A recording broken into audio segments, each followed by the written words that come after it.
Before I prescribe an antibiotics, these are the things that I consider. Number one is kidney function, okay?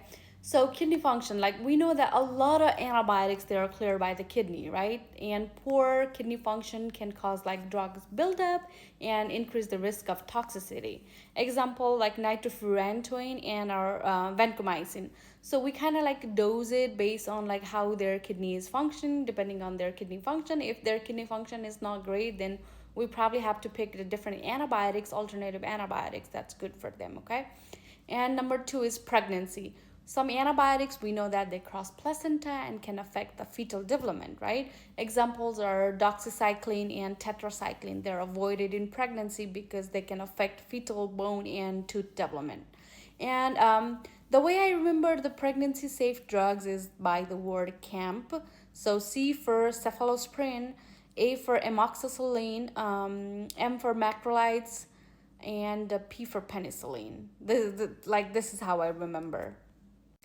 But there is one exception where you have to give doxycycline no matter what. No matter if she's pregnant or not, you have to give the doxycycline. Do you guys know the disease? Okay, it's Rocky Mountain spotted fever. So if they're positive for Rocky Mountain spotted fever, no matter what, the doxycycline is given to the mother. Okay. And number third is A's. We know that older adults and little kids they are like very sensitive to side effect and dosing difference. Examples are like fluoroquinones are usually avoided in children because they may interfere with growth plate development, and in older adults they can increase the risk of confusion, tendon ruptures, and QT prolongation. So we avoid this medication for this age group, okay?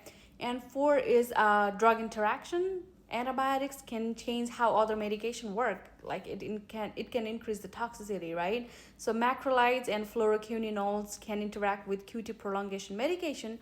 So be very cautious when you are prescribing with the QT prolongation medication.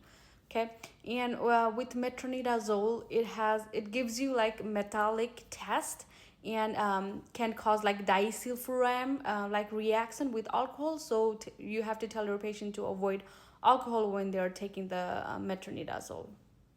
Immunocompromised status, like we know that immunocompromised patient their immune system cannot really fight with the infection normally, and infection can escalate like very quickly, right?